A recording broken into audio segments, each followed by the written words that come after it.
everyone, welcome back to my channel. My name is Shannon and this is Kobe, and today we're going to do a video on 10 things you should never say to a pregnant woman. Now Kobe is 20 weeks old and I have been reminiscing on my pregnancy and wondering why I was so angry throughout it. Most of it was to do with hormones and all the changes going on in my body, but a lot of it had to do with other people. A lot of it had to do with other people actually, and comments that they feel like they need to express while you are pregnant. Because apparently when you're pregnant, anyone can say anything to you and it doesn't really matter and it should be okay. Number one, was it planned? This one always bugged me.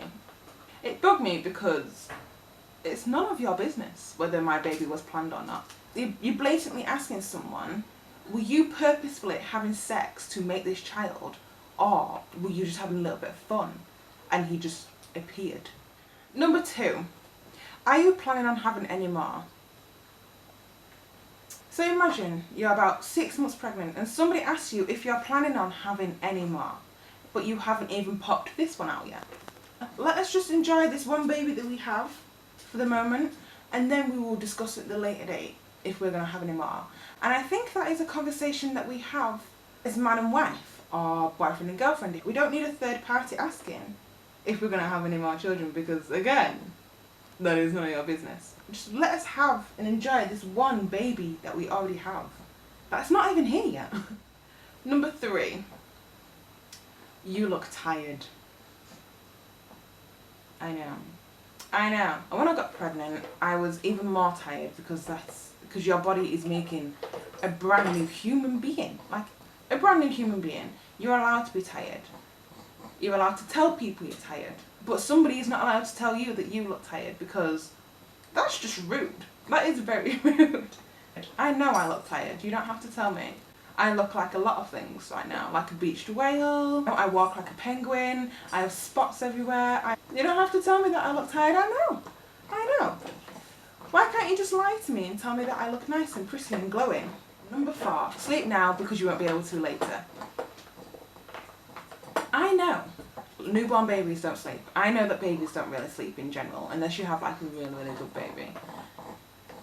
I am quite aware of this. I was quite aware of this when I got pregnant, and I've been quite aware of this all the way through my pregnancy, that babies don't really sleep that well, especially during the newborn stage. You do not need to tell me to sleep now because I won't be able to later. And you know what? Most pregnant women can't even sleep because it's really hard to sleep when there's a big bulge in the way and you can only sleep on one side, but then you get aching bones in your hips, so then you can't move to the other side because it takes about half an hour to get comfortable. So getting to sleep is very difficult, and we know this because we always need a wee as well. So getting to sleep as a pregnant woman is very hard. So somebody telling you to sleep is just up there because it's really frustrating. And then there's people out there telling you to sleep now because you won't be able to later. I haven't slept in over a year. Number five, you're still pregnant? Obviously, there is a massive bump in front of you, and there's people questioning if you're still pregnant and thinking it's funny and having a laugh after, because by that point, if someone's asking you if you're still pregnant, you've been pregnant for a while and you're tired and you want the baby out of you, and there's people laughing and joking saying you're still pregnant when you want the baby out 10 times more than they would ever want that baby out. It's not even funny, not even remotely funny. Do you know how many people say that to you? It's just like, it's like, oh, you're still pregnant? Oh, are you still alive? Yeah. Number six, when other people tell you labour story horrors. When I was, I think, a week overdue, I had a woman tell me that her baby very nearly didn't make it. And that is awful, it's tragic. But I am 41 weeks pregnant and I don't need to hear that because I'm already scared about labour. I don't need to hear any scary stories. I need to be uplifted and feel empowered as a woman because I'm about to go through something so life-changing and traumatic to my own body that I don't need to hear about any scary stories that you or one of your friends or someone you may know may have had a really bad labour. It's just So I don't need to know that when I'm overdue, or even when I'm only just becoming pregnant, all the way from 12 weeks or 20 weeks or 34 weeks. I don't need to hear the horrors of your labour stories, okay? It's just not what I want to hear. No, please stop. It is not okay. We don't need to hear this, okay? We're already going through enough, emotionally and physically. We don't need to go through someone else's emotional distraught of labour. Number 7, can I touch your bump? No. I'm not really an affectionate person. I like my own personal space. I don't really like people touching me. And for some reason, when you're pregnant, your belly belongs to everybody else. And you don't get a say if somebody touches you or not. If that happened now to a random woman just walking down the street, not pregnant, you're like, oh, can I touch your belly?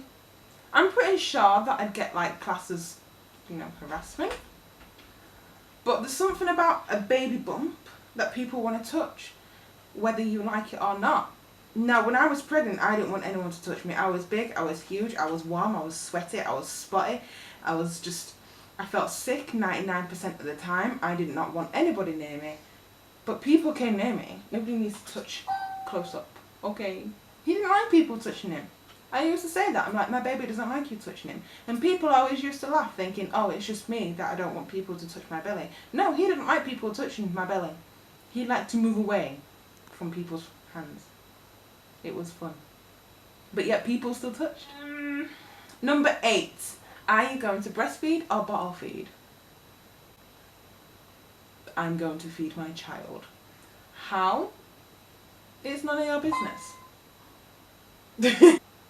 Why does it matter to you? Why does it matter if my baby is going to get his milk supply from my boobies or from a bottle? He can have either. If one doesn't work, then we'll try the other thing. If the other thing doesn't work, we'll try that one. Maybe both. Maybe both. But it's none of your business because it is my choice. We don't need your opinions. Unless we ask you and we put our 100% trust into you and want your advice, then give me your advice. Number nine. Please do not comment on the amount of food that a pregnant woman can consume. It takes a lot of energy to be pregnant. You need at least 5 snacks on the way to the toilet. I could eat a lot in my pregnancy. I couldn't eat like a big meal, but I could eat a lot in my day. And a lot of people looked at me funny for the amount of food that I was eating, because I was always. By the time you've got to work on a morning, you've already eaten your lunch that you made for the night before, and then you're looking for more lunch. And then when there's a sandwich shop around the corner from where you work, you get a full English. You get a full English, and then you carry on eating through the day. I was always eating. I'm always eating now. I haven't changed. We just always eat. Eating all the time. Please don't judge us. We're trying to make our bodies happy. Our bodies need the food. All of it. And number 10. Enjoy it while you can, because it's not going to last.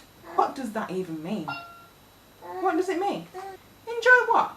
Because it's not going to last. What's not going to last? I don't get it. Stop saying it. It's confusing. It is. It is. It's confusing. I don't know what you mean. Enjoy the quiet. We can still have quiet. The first couple of weeks of him being a newborn, it was quiet. We can appreciate the quiet at bedtime. We can appreciate each other whenever Kobe's asleep. Or appreciate the little things when we get the time to do it. So we still get those moments, but they're not going to go away, ever. We're still going to have them. So what are we enjoying because it's not going to last? I don't understand what your sentence is. What does your sentence mean? There's just one little gripe that I always think about them. Me and Kevin always say this. Everyone tells you all of these like horror stories or like enjoy it while you can because it's not going to last, but nobody tells you how much you can enjoy your baby when the baby is here.